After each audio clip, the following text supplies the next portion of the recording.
Magic has destroyed that place. He destroyed it. They're rid of D'Angelo Russell and Julius Randle for what? Rajon Rondo, and to get off Timothy Mozgov's contract. The worst thing in the league is to be a team that has an aged superstar that doesn't know it. Plus, who's going to coach that team? Doc is out. Ty Lue almost had a heart attack coaching LeBron the first time. Jason Kidd held back the Milwaukee Bucks, and Mark Jackson stood between the Warriors and their dynasty.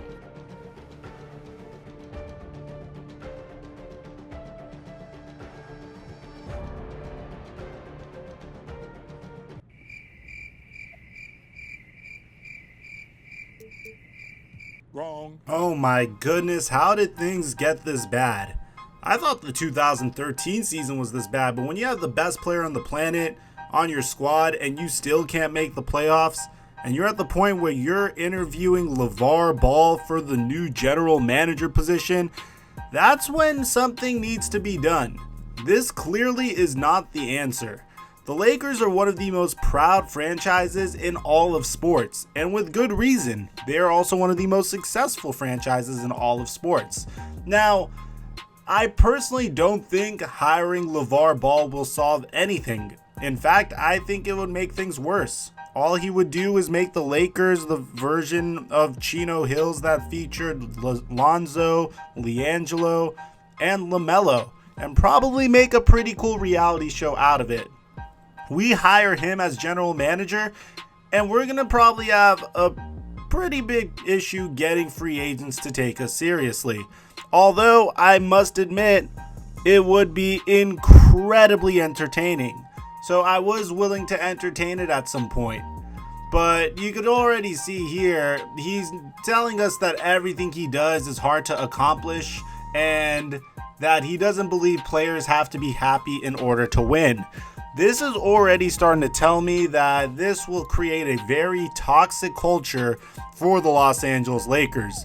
So, personally, I don't think hiring LaVar Ball is the answer. And according to you guys, when I asked you guys on Instagram and Facebook and Twitter in a poll, you all happen to agree with me, which I am very thankful for, because the Lakers are already enough of a circus. We don't have to make that circus any worse than it is. So, what's taking you so long to figure this one out, LaVar? What's taking you so long? Oh my God. Goodness, I need someone that's quick thinking. I need someone that is good with business. I need someone that understands the Laker brand. LaVar isn't that person. Who is that person, you might ask? Well, I'm going to sit down and I'm going to show you. So after interviewing LaVar Ball, the Los Angeles Lakers clearly understood that that was not the path that they wanted to take. So here they are, Eric Benish is asking me, hey, hope all has been well with you. I'm very excited to have you on board as the new GM of the Los Angeles Lakers. Let's get things rolling by talking about my expectations. I'll keep it simple, finish the season first in our division. Now, LaVar Ball said this will be hard to accomplish, and honestly, given the fact that I kind of traveled into the future and saw how this season will go for Laker fans, I know it will be hard to accomplish, but at the same time, I feel like there's certain things that could be done in order to actually finish first in the division. So I'm going to go ahead and say might accomplish. Now, bear in mind, guys, I am doing this MyGM series with the Los Angeles Lakers because I am a diehard Laker fan, bro. Like this right here, this is a D'Angelo Russell jersey. I've been through it all since the Dwight Howard era. Since Shaq left, I've been a Laker fan. So I really feel like there's things that could be done in order to make this squad a contender. So Eric Benish says back, I imagine you're trying to dampen my expectations, so I'll be thrilled when you get the job done. If so, great move. It's already working. I want you to promise me that you'll keep fan interest in this team high. Believe me, it's the Los Angeles Lakers. I'm not going to have a problem keeping fan interest really high, so I promise that I will accomplish that, but I'm going to make sure fans are going to be interested for the good reasons. This will be super easy. I'm glad that you like my enthusiasm. I don't like liars. If you promise a player something, you better keep it. Yeah, I'm going to accomplish that. I believe in trusting each other. All right, some stupid Jerry Maguire reference. Next, let me go over my wishlist items. He wants top 10 in attendance. It's the Lakers, man. It's one of the top brands in sports and probably the top brand in the NBA. I think we could get there, especially because we just signed LeBron. So he wants to sell out 14 home games. if our record is good, we could get that done. So I'm gonna say might accomplish, and let's take a look at our budget. I'd expect us to have more for player payroll because it's the Lakers, but it's all good. Let's look at our staff payroll though. Like, the fact that we have $15 million in salary that we could spend on our staff makes me think it may be time for a coaching change. So we're gonna go ahead, we're gonna get started right here. And by the way, guys, something really cool about this MyGM series is I'm actually doing it on the PC, and the reason I'm doing it on the PC is because some guy in the modding community named Monkey Man Prospects made a beautiful draft class with all the top prospects except for Ja Morant, and we have their real cyber faces. We're gonna have RJ Barrett, we're gonna have Zion Williamson. It's gonna look so freaking cool, and I can't wait for you guys to. So we're gonna keep the storylines consistent. I want Zion Williamson to be that generational talent that we all think he's gonna be. So I'm cool with that. So very first thing we're gonna do as soon as we get our job is, I was a huge believer in Luke Walton going into this year. I really felt like he was the coach for the Lakers, but honestly, Luke Walton clearly wasn't able to get things going for one reason or another, for better or for worse. Maybe possibly it wasn't even Luke's fault. Maybe it was more the fact that Magic Johnson didn't put around a good roster to compete with LeBron James. But regardless, you do not want to waste any bit of LeBron James's prime. We probably get like maybe 2 or 3 years of his prime left. So we're gonna go ahead and we're just gonna fire him cordially because he won a couple of championships with the Lakers, and we're gonna treat one of our own as respect. So it hasn't been an easy decision to come to, and believe me, it hasn't. I was a huge Luke supporter, but I feel like it's in this team's best interest to move forward without you as the head coach. I don't agree with this decision, but I'm grateful for the time I've been this team's head coach, and believe me, Luke, I really wish I could have kept you. He looks like he lost trust. For some reason, all players' morale dipped. I don't really blame you. It looks like he didn't really trust me that much to begin with, so it's all good in the hood. Now, we're going to be installing a interim head coach. You can see that was a really bold move, firing your coach during the season. Did you have the owner's blessing to do such a thing? Looks like they're already trying to get me a little bit, and with all due respect, I don't really need the owner's blessing. But, well, actually, we're going to say I did have the owner's blessing because the owner hired me to make decisions like this. So I'm going to go ahead and say yes. Of course, he and I are in touch often. We both want the same team for this franchise success, plain and simple. I want you guys to bear in mind that we are not doing the MyGM story. We're doing traditional MyGM. This is kind of the reason I'm doing this, because I build my channel off of MyGM. So I'm really excited to jump into this. But we don't really have the greatest head coaching prospects available to us. So I figured, since he is currently a very hot name for the Los Angeles Lakers, I feel like it's a good idea to give Tyronn Lue a 1-year chance, considering the fact that he's a former Laker.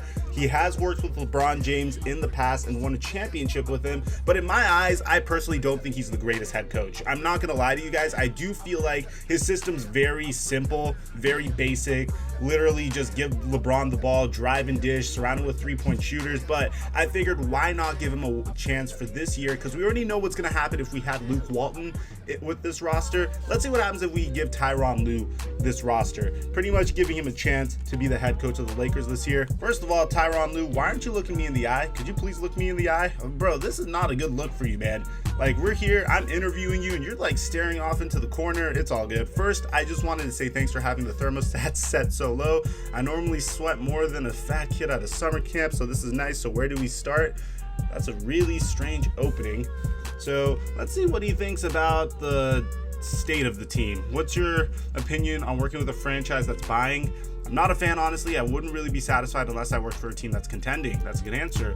Ask about loyalty to the team. Do you feel a sense of loyalty to our organization? Because you used to be the head coach. You used to be a player for the Los Angeles Lakers. In fact, you were stepped over by Allen Iverson. That's kind of like the highlight of your career. No one really remembers how amazing defense you played in that Sixers series, unfortunately. There's not that strong of a relationship between me and the Los Angeles Lakers yet. Ouch. Let's put pen to paper, and I'm sure that this can potentially be a very successful relationship. Well, that's not the answer I was really looking for. I was actually expecting something more along the lines of, yeah, I used to play here, so I'm a huge fan, but it's all good. Now, ask opinion on market. What do you think about the market here in LA? Well, no duh, you think the life that comes with this city is a perfect fit for you. All right, let's begin our negotiation. So let's see. He wants a 4-year deal for $2.5 million. Nah, I don't know about all that, coach.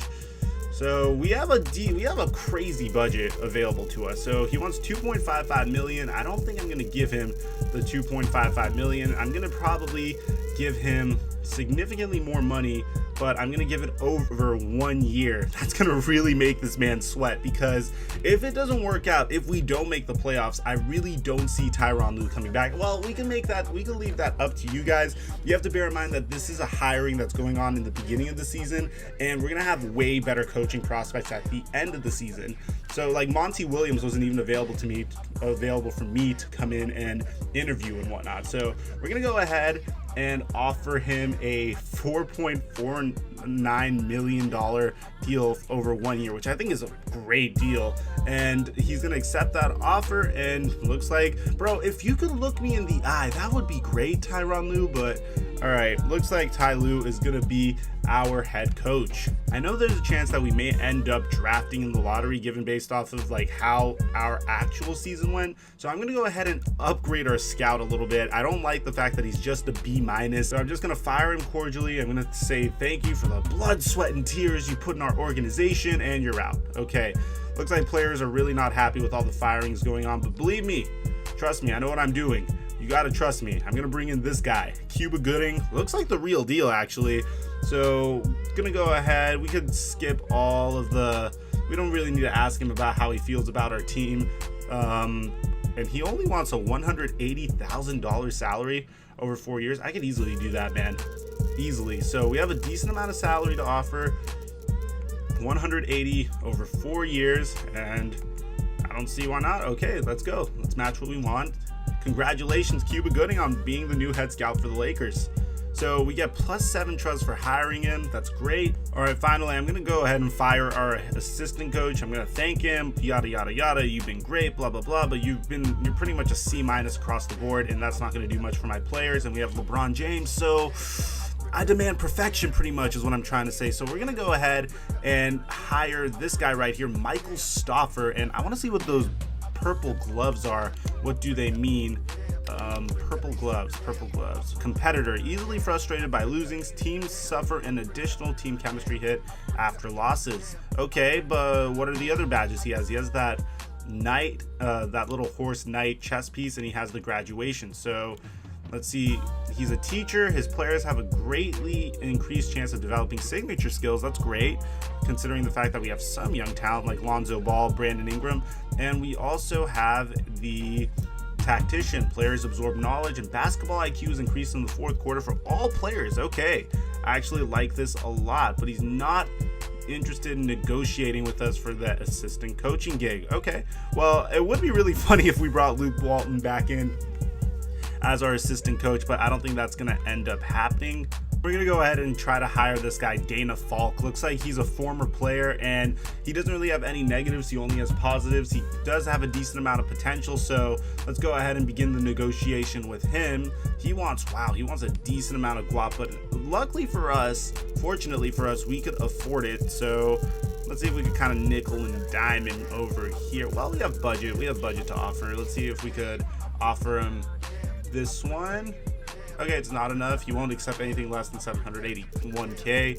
Okay, so we could go ahead and give him $781K. I don't see why not. We have a decent amount of budget left over, and this should fill out our staff. This should complete everything. So I'm actually excited to see what this upgraded staff could do for us.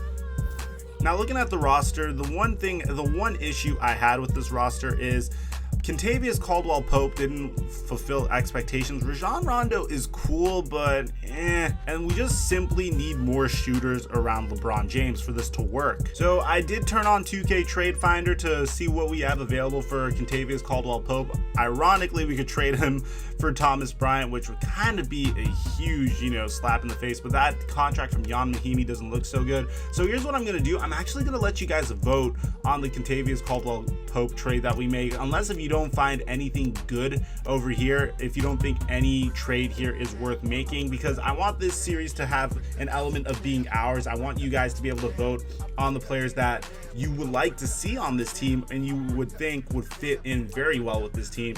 So for that reason, I'm going to let you guys decide decide who we trade KCP for, or we should not trade KCP at all. That's up to you guys. Let me know in the comment section down below. Recent trade discussions you had with another team ended up in the hands of the press. What do you say about that? I'm just gonna say it's simply business, honestly. While I don't agree with the leak, I understand that this is a business and he's just trying to garner public support to pressure me to get the deal done. Okay, that's more than fair. And looks like our GM trusts us and our owner doesn't trust us.